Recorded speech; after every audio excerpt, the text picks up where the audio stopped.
And so getting in this role, I fell in love with making women feel good about themselves. It wasn't that I was making the woman beautiful, because in my eyes, every woman is beautiful in her own way. And so it wasn't that I fell in love with the makeup and just, making her look good. I fell in love with making her feel good. And that part was the part that I wasn't expecting to happen. Hi, everybody. We're in the midst of recording our next round of shows. But in lieu of going radio silent for a few weeks, I thought it would be much better to rebroadcast some of our favorite shows.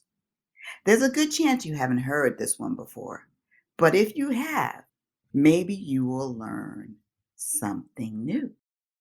Hello, everyone. For this episode, we're digging in the crates again to present another remix. I'm pleased to present a new take on my conversation with Kim Roxie, founder of Lamik Beauty. Since we last spoke, Kim has made some amazing moves. Her products are on Ulta.com. She's launched a bi-monthly beauty box called Lamik Makeup Refresh, which contains 3 full-size products in every box. And then she's taken advantage of the live shopping trend by regularly appearing on Talk Shop Live.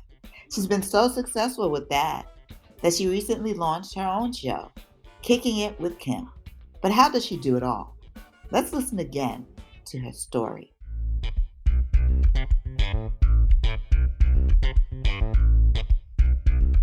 Hi, everybody. Welcome to Start Right Here. We are the podcast that puts the spotlight on the career paths of BIPOC beauty professionals, entrepreneurs, and creatives, as well as issues related to beauty and inclusion impacting us in the industry, as well as impacting consumers. I'm your host, Corinne Corbett, and I hope that conversations on this show help fuel your path to success. Today, I'm happy to welcome Kim Roxie, who is the founder of Lamik Beauty, a clean cosmetic brand for women of color that is created with a high-impact e-commerce model. And she's going to tell us her story, give us a career journey. We'll find out about her path to entrepreneurship, what she's learned along the way, and how you, if you're interested in entrepreneurship, can follow suit. Welcome, Kim. Hi, Corinne. How you doing? I'm so happy to have you here today. I'm so happy to be here. Yeah, and we're chatting during this unprecedented stay-at-home order that we're all doing, but life may change after this, but, I think beauty will endure. And I think we'll still remain friends. Yeah, absolutely, absolutely. Before we start talking about your career path, let's begin with some fun questions in our For the Love of Beauty section. What was the first beauty product you ever purchased? I just remember taking my mom's eyeliner. I don't know what. And so you just jacked your mom's eyeliner? Yeah, I just took my mom's eyeliner and used to sneak it to school and put it on once I got to school because I couldn't wear makeup at home when I was in high school. Okay. What was the last beauty product you tried? I'm trying beauty products all the time, so 1,000 things are running through my head. I'm trying to think of the last thing I didn't try. Sitting on my desk right now for my hair is this hair oil. This Mortar hair oil by Miss Jessie's, because I'm working on my scalp and stuff. But yeah, that's one of the last hair products I just tried this morning. Okay. What's the beauty advice you either live by or leave alone? I live by that good sleep. I live from an exterior perspective. I believe that sleep really restores your beauty. Is the truth. Put some cucumbers over your eyes. Go to bed. Get that puffiness out. Like, I really kind of believe in that. From an interior level, my mom taught me about beauty.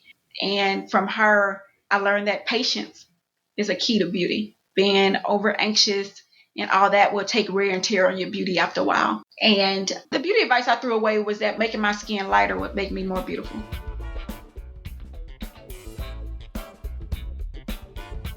Can you start by giving us your 30-second bio?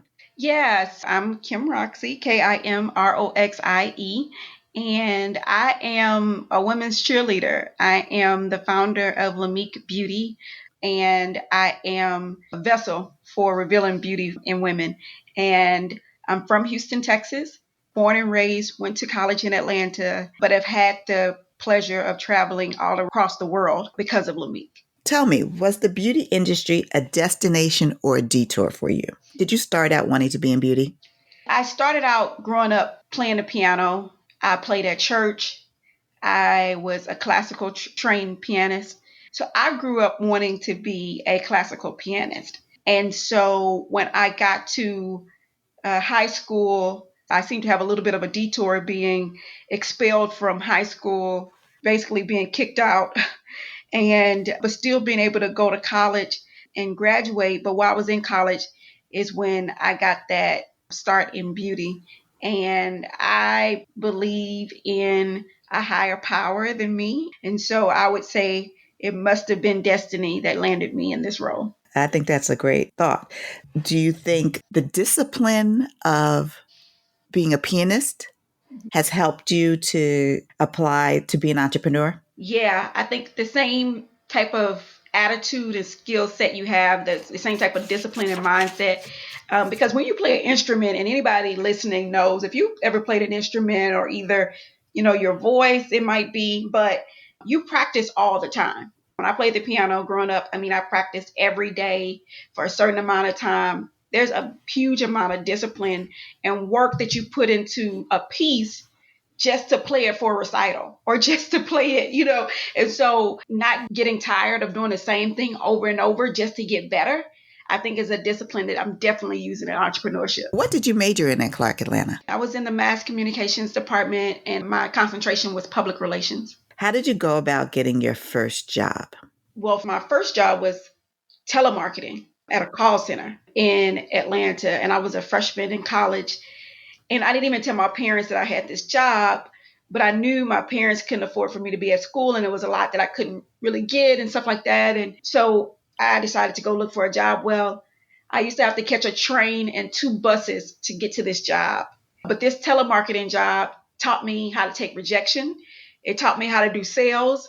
And actually, it was pivotal to my career in regards to becoming this saleswoman. So my freshman year, I would be very risky in going to this job all the way across town, coming home late at night, having one of my friends from my dorm come meet me at the train station because we would have to walk down the alley together. I wouldn't even want my daughter to do that. Like I would tell her, like, do not ever do what your mom did to have this part-time job. I was really putting myself at risk. But at the time, you're not thinking anything.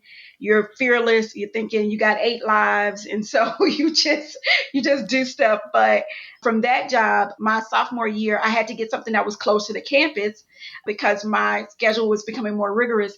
And so I went to the mall looking for a job. And I thought I was going to work at like, a sneaker store or, in the food court or something. And I called up my friend and I said, didn't you say some people were hiring at the mall, some companies? And she said, yeah, go over there to that makeup kiosk. And I said, makeup? I said, when have you ever seen me put on makeup? She was like, you said you needed a job, right? And I was like, oh, yeah, I did say that. And so I went to that makeup store and I applied and they hired me. And I think it had a lot to do with my telemarketing background, seeing that I actually did really well in that telemarketing role. And so they hired me, and that was my first job in makeup at the mall.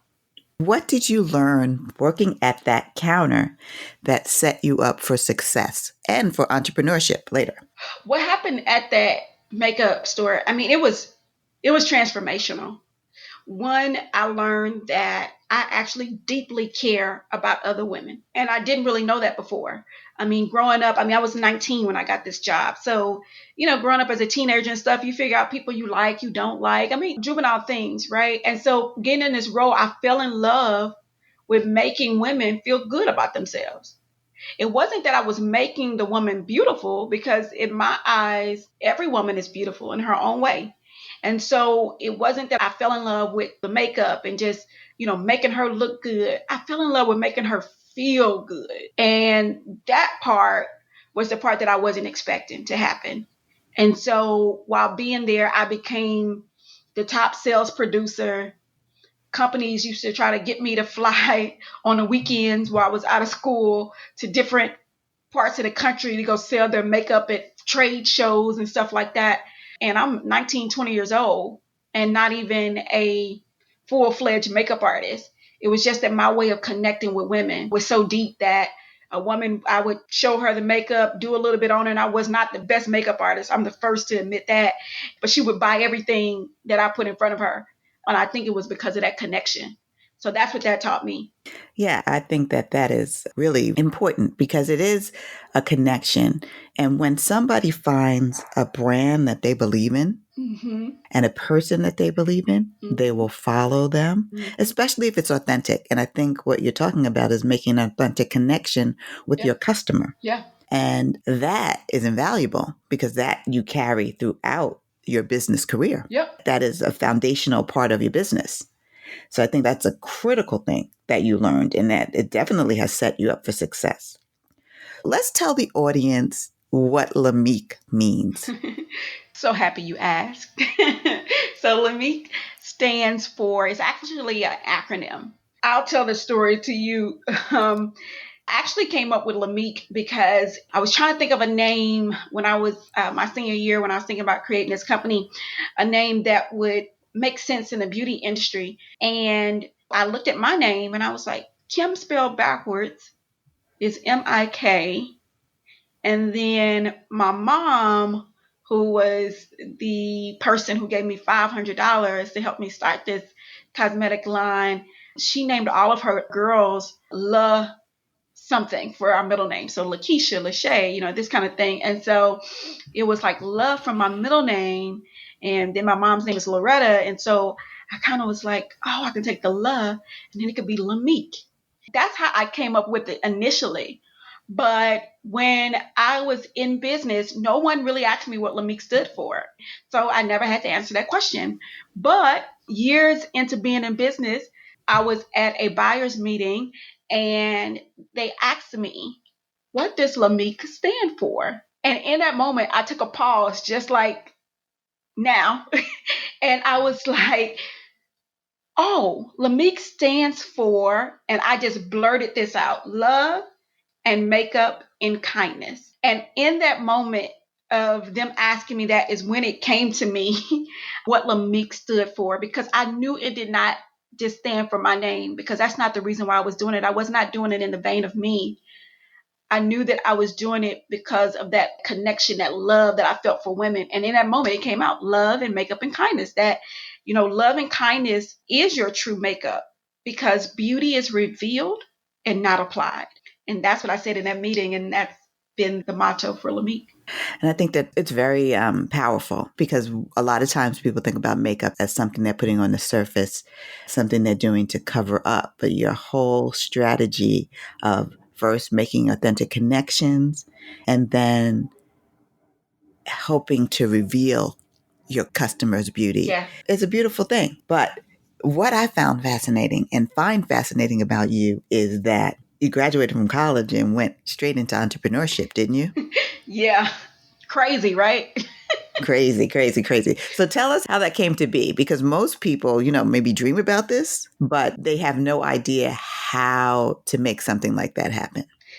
When I look back on it and I continue to do things that are crazy, I'm just like, okay, Kim. I had someone say to me, Kim, you just got crazy faith. And I said, okay, that's what it is. I remember being my senior year and we had to have our senior project. And if you didn't pass the senior project, they would hold you for another semester.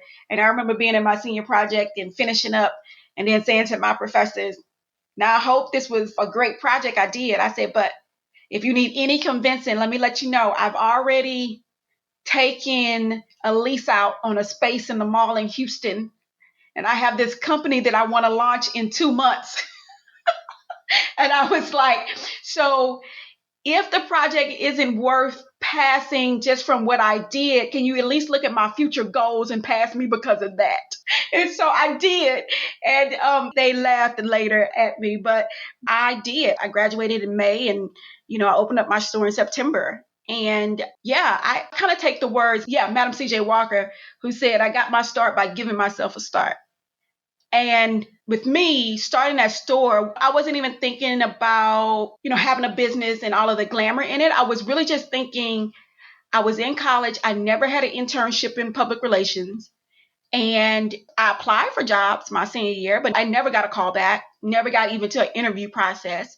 And I talked to my professor and she said, you never had internships. You don't have a network, and that. And she's like, how do you expect? She's like, what have you been doing this whole time? And I was like, oh, working at this makeup place, And so that's when it hit me like, okay, so now you got to give yourself a start. And so me starting this company was giving myself a job and then exploring this idea of having a makeup line that didn't concentrate just on the makeup itself, but on the woman.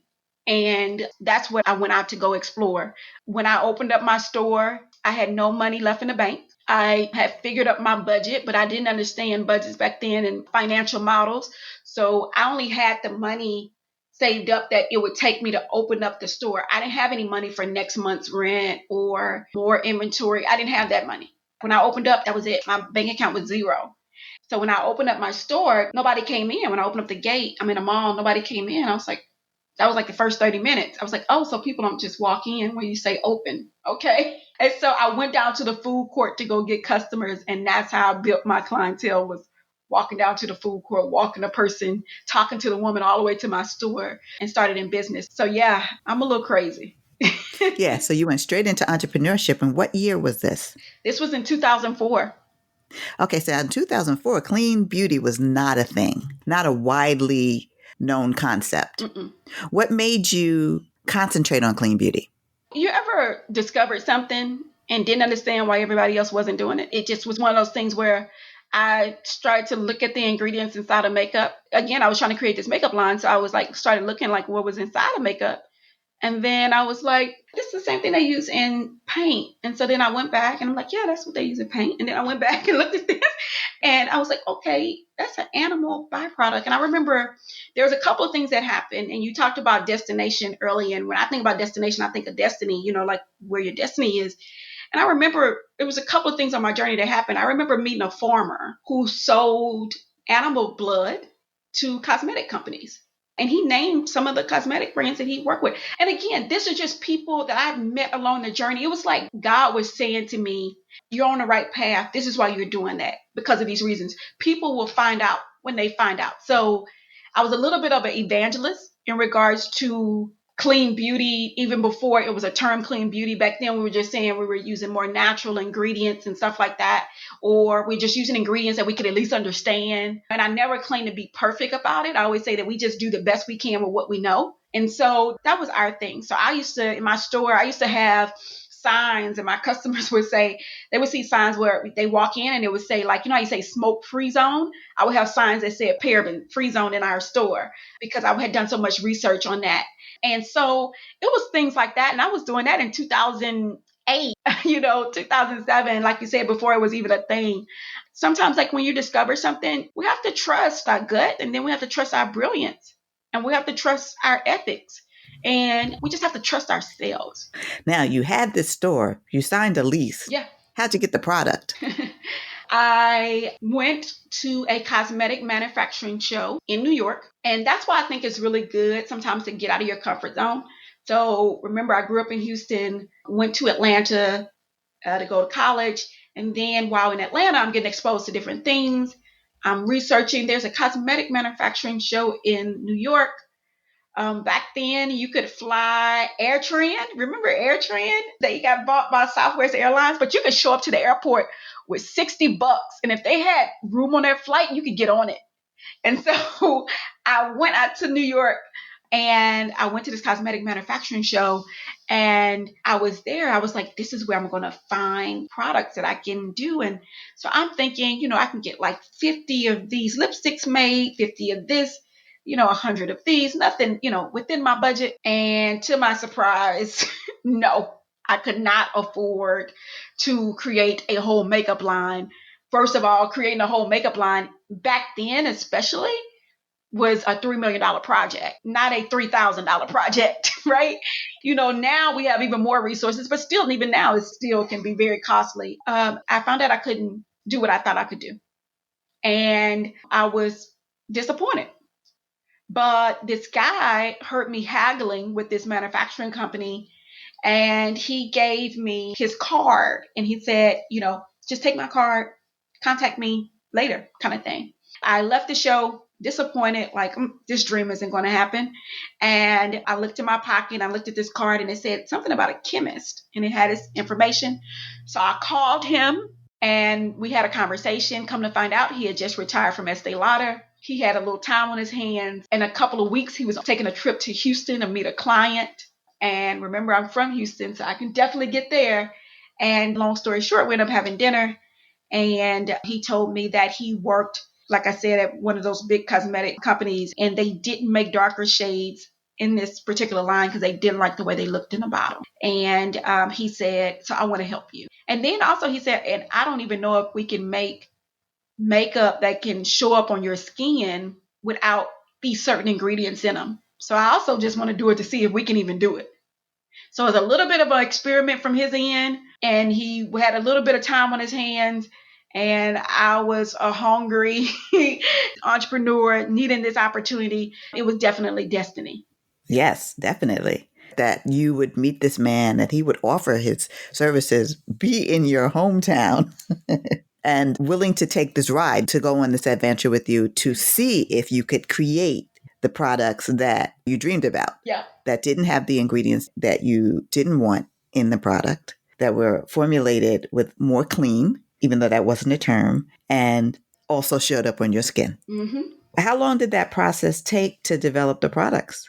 He actually came like right in and started working on it. I would say it only took a couple of months. It started with some products, and then we developed more products along the way. And because he was had been doing this for, I think he retired after like 25, 30 years. So he was very experienced. So again, and a lot of the upfront costs on getting these raw materials and raw ingredients, he took a lot of that on. And to say that he wasn't a business partner or anything like that, I always call him my angel. He was my angel. Absolutely. Yeah.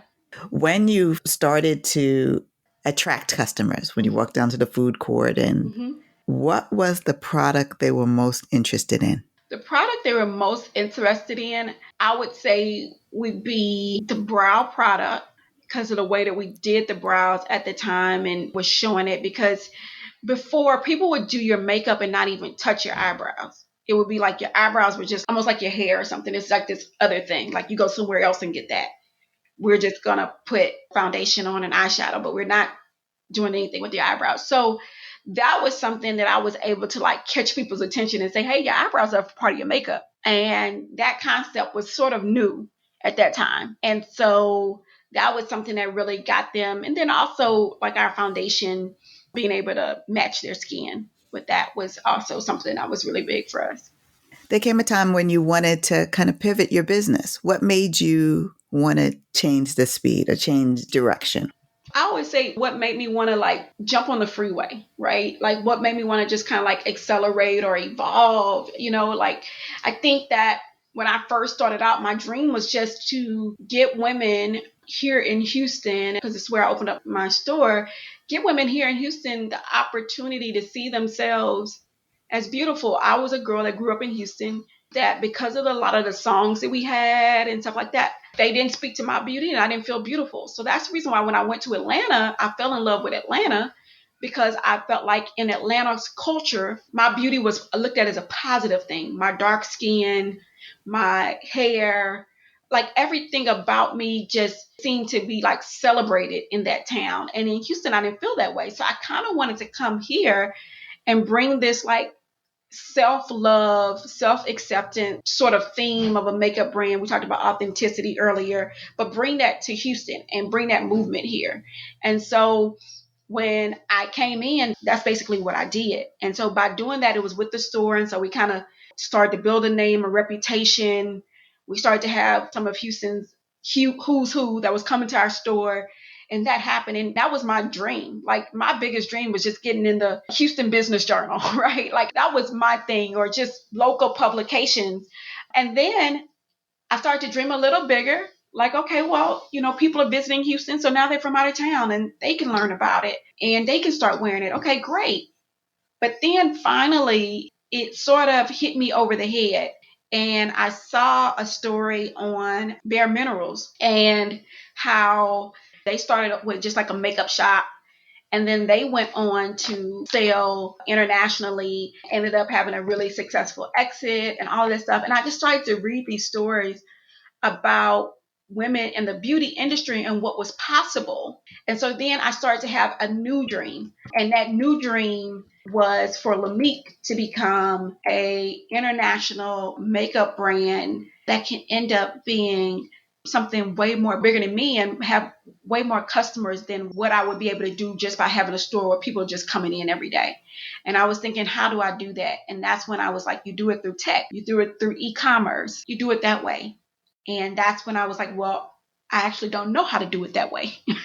The only thing I knew how to do was to run that brick and mortar store. So I was like, how do I learn how to do that? And that's when I started to look into the tech industry and how to become a more tech enabled company. As part of that, you made a really, really painful, I would imagine, and strategic decision to close your brick and mortar store. Mm-hmm. And having created this following in Houston, how did that impact your customers, and how did it impact you in terms of pursuing your dream? Here I go being crazy faith again. Like I wrote a letter to my customer base and I agonized over that letter, just being able to explain, but I was so convinced.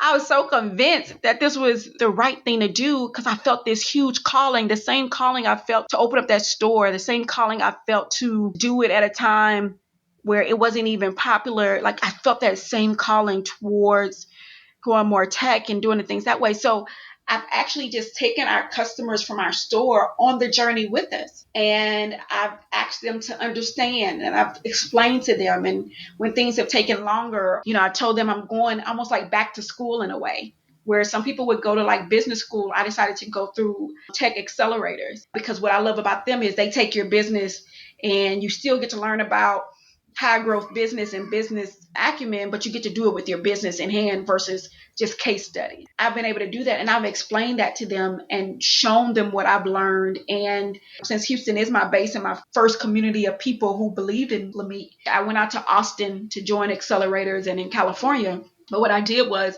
everything I would learn, I would literally come back to Houston and host like an event to teach what I had learned.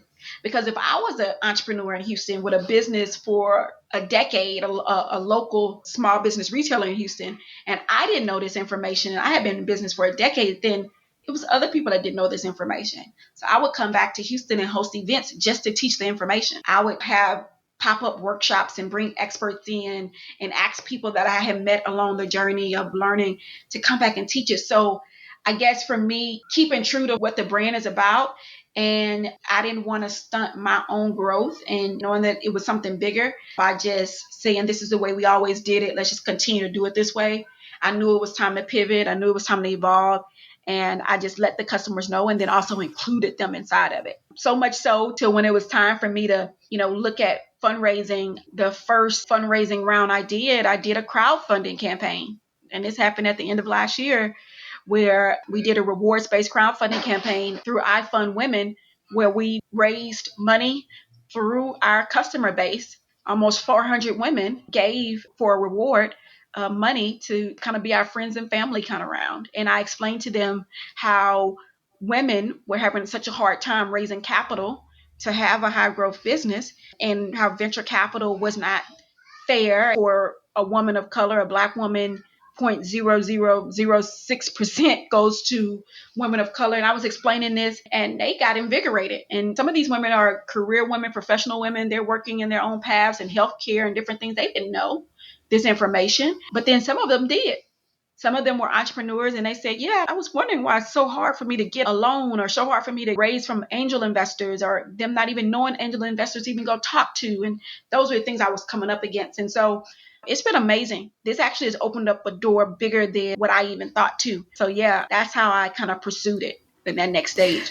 How many accelerators did you go through? It's been about 5 of them. You dedicated a good amount of time after you closed your store to learning, and not learning just from one perspective, but looking for opportunities to kind of gain more experience. Like you got hungry for more experience. Yeah. When you think about it, if you go to business school, that's usually about 2 years. And so I gave myself that grace time that, again, I didn't get to go to business school. I just went right into it and ended up working for that store. But then when it was time for a bigger dream, I needed some more. And so I gave myself that time to be able to go in and do that versus rushing it and saying, oh, you should just get it after one accelerator. No, if it takes you that long for business school, then why not give myself that time in this space as well? As part of that, you had to do a lot of pitching. Yeah. Now, you had already won pitch competitions prior to you closing the store, correct? I won one pitch competition, and that was my first pitch competition, and that was the year leading up to closing the store. And that took me over the edge to actually close the store. So that was like a big push because when I did that pitch competition, the women who were there for this pitch competition, I mean, you had this group of women were the top executives, multicultural women from all across the US who worked for all of your Fortune 500 companies, who were entrepreneurs, small business owners, but very successful. All of these women were in the room, about 400 to 500 of these type of women. These were my ideal customers.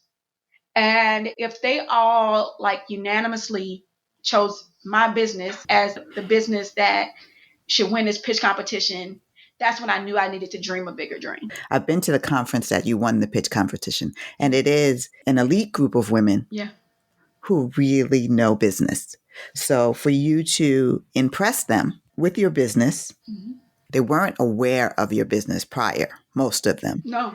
So for you to impress them with the focus of your business and the dream for your business is quite impressive, I think. Yeah. And I think that being able to pitch, I mean, even coming out of the accelerators, the reason I asked about the prior to the accelerators is because that leaving the accelerators is always a demo day.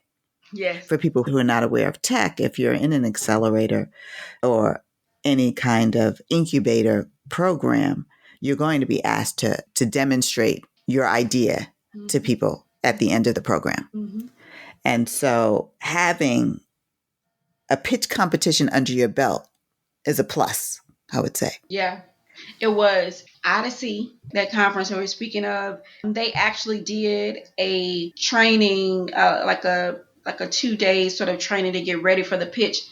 But it was so funny because the businesses who pitched with me were really great businesses, and the women are really great. And I was a little intimidated because I was like, I'm so unprepared. I've never done this pitch competition thing before. I was like, oh my goodness. And one of the girls who was like an intern for the conference, she actually helped me put my pitch deck slides together. Now, going through accelerators and understanding what a pitch deck is, that was like my first time ever even seeing or hearing about a pitch deck. Like, again, I had already been a small business owner, but never heard of these concepts. And so she had to help me. And like, if she wouldn't have helped me, I don't know what I would have done. So it's just things like that that happen along the way. That's why you have to have some faith. And sometimes you don't know it all, but in that setup, resources will come. But now going through demo days, like you explained, with going through accelerators, you definitely do a pitch deck. Now I understand how to do a pitch deck, how to put one together. I even, help other people put theirs together by doing that. But who you're pitching to, your audience, does make a difference on how you tell your story. But the main part about it is telling your story to get people on board. But learning that valuable lesson of how to do a pitch, having a pitch deck is invaluable, and it's great for whether you're sending it to a potential customer that you're trying to gain, or a potential investor or stakeholder, or a competition. Because for people who are not getting this big part of venture capital, pitch competitions have definitely been a way they've been able to raise money for the venture. These accelerators, I mean, some of them were CPG, which is consumer packaged goods, but some of them were tech related as well. Yeah. So you got a chance to be exposed more to the tech industry. Yeah. So what happened as a result? What happened as a result was I got exposed to engineers and augmented, reality folks and artificial intelligence folks. And this is time where I had to brainstorm specifically on my company and how I can integrate these tools. So being in a really tech focused accelerator like I have before, it wasn't about what you could do in person. Everything was about how can we utilize tech. And so through that, e-commerce, finding the best e-commerce platform, having different apps that would help in the e-commerce buying scenario, all of those things were things I was able to explore and be able to utilize now in my business. Also, I was able to connect and network to where now we have two really exciting things happening on our site for our customers, because my goal is to make it easier to buy makeup online than it even is in person. And this used to be a far thought, again, because people would always say, no, people never get away from wanting to try it on in person. And then now we're in this environment where it's like, oh, wait, I can't try it on in person. We also use a quiz, an algorithm to recommend the right product as well on our site when it comes to our product that we have. And that's really big because basically you're taking the knowledge that the expert has to recommend the right products to you. We've actually sold our products inside of department stores before. And one of the issues that we had when we were inside the department store was not enough people working. And if you had someone working, them not being an expert of shade matching or that kind of thing, or either coming from a different department just to ring you up, so no one's really able to help you pick out the right shades. And so that's when I knew it had to come a time where it had to be better to buy it online than even it was in person. And so that's what I'm excited about doing now. And again, if it wasn't for that tech accelerator I was in and that tech concentration, and if it wasn't for this disruption in COVID-19, like this disruption has accelerated the customer adoption. Because there is no choice. And social distancing and not really wanting a stranger or someone to put their hands on you, Yes. Yes. it is accelerating it as well. And wanting to find an AR, because I also have seen AR not work, beauty try-ons not work successfully with people with skins of color, let's say, where it looks artificial when the color is on. Let's say it's a lip color or any kind of color. It's applied to your picture or your image, but you know it doesn't look right. It looks artificial. I've tried the Lamik try-on and it did work for me. What I liked about the brow try-on is the intricacy with which the brow is designed. What are you looking forward to in the future?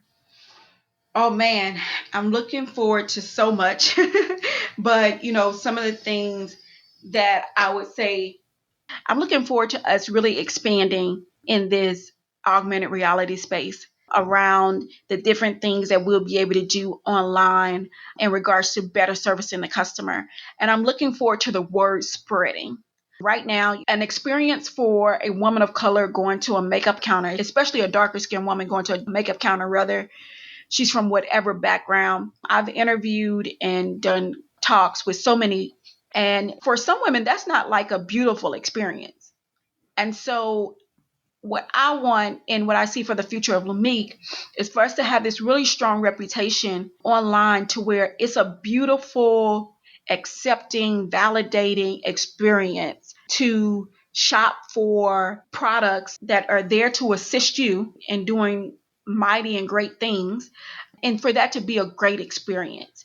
And so these tools that we're using, these things that we're adopting, I want to continue on that path, and I want to raise the volume on what we're doing and be able to make a difference in women's lives and for it to have impact. Those are some of the things I'm looking forward to. I'm looking forward to our new product launches. I'm looking forward to our new foundation.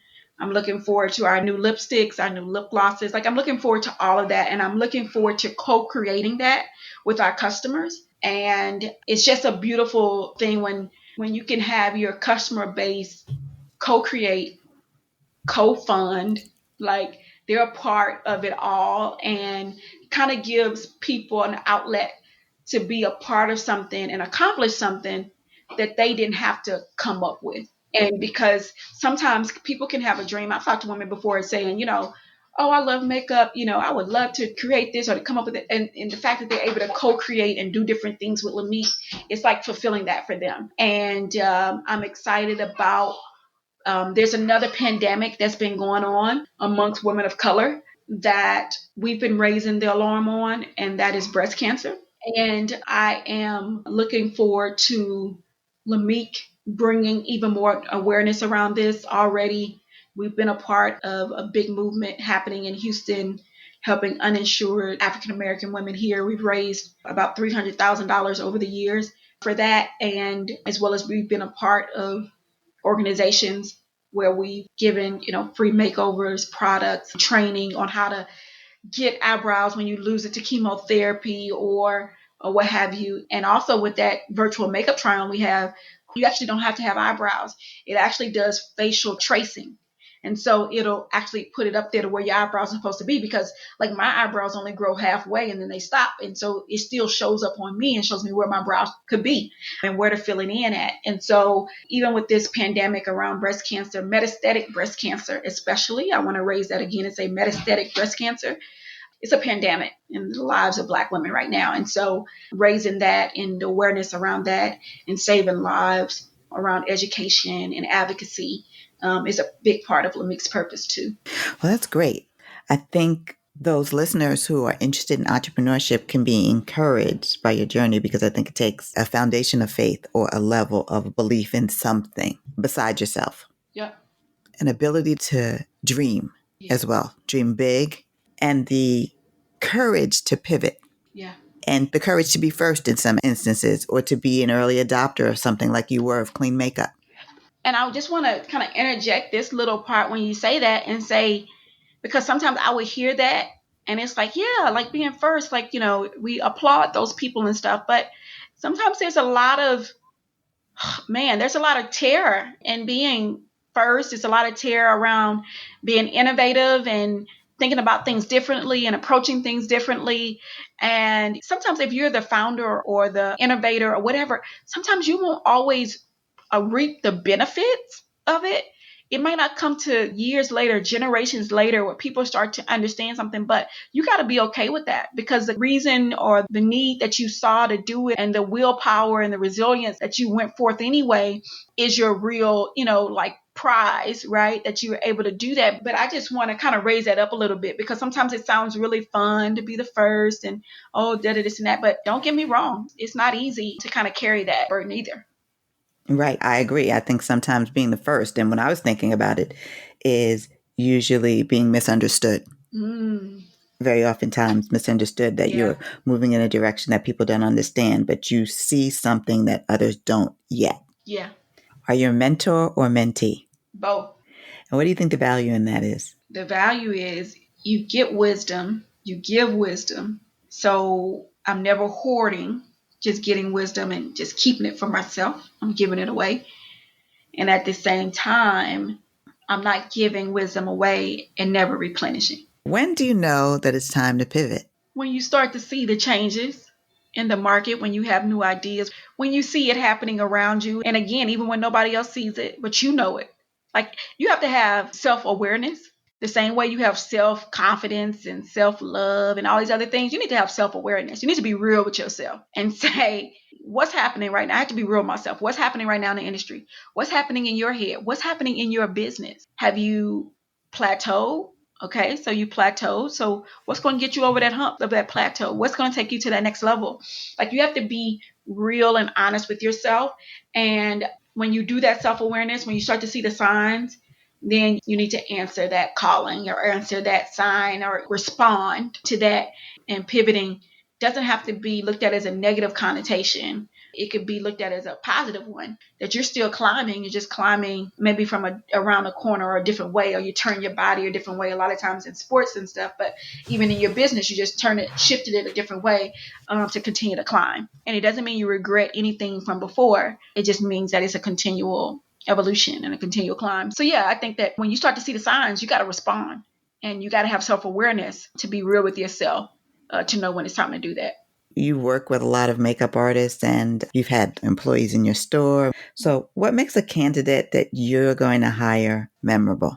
An amazing attitude, perspective, a person with a very amazing attitude and kind demeanor. So I watch for things that you cannot question people about.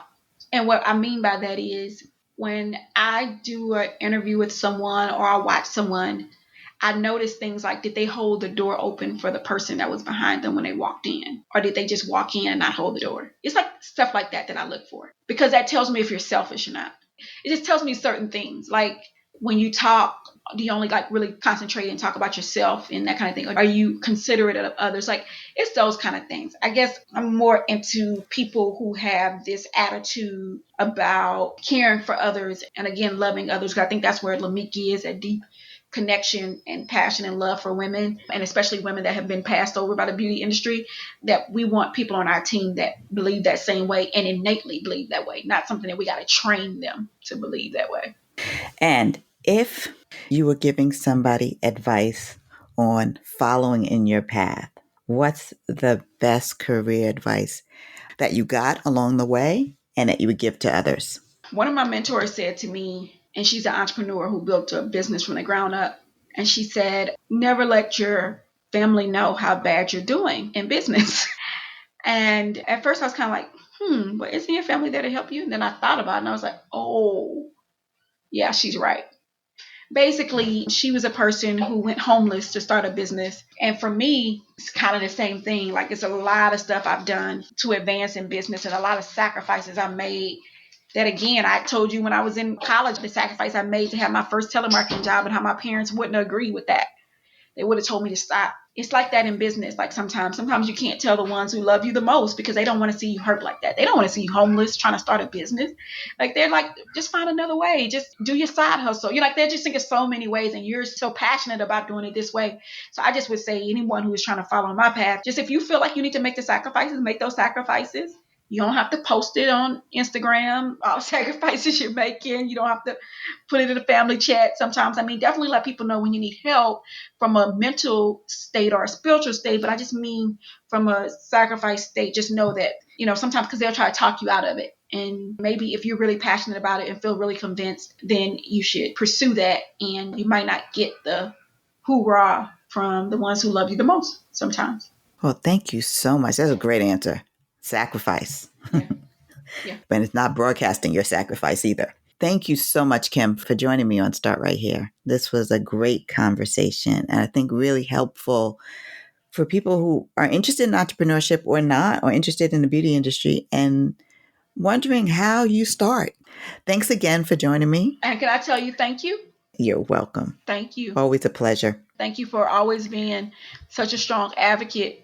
And for us beauty industry folks, and for me personally, you've been there for me in ways that I'm forever indebted to you. So thank you so much. And then thank you for always evolving yourself. Like you're the queen of pivoting and evolving and seeing what the future holds and being a trailblazer in that. So thank you so much. And thank you for having me on.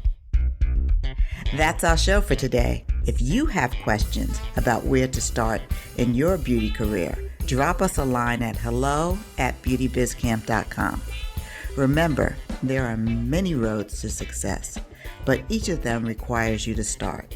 So take that step forward today. See you next time.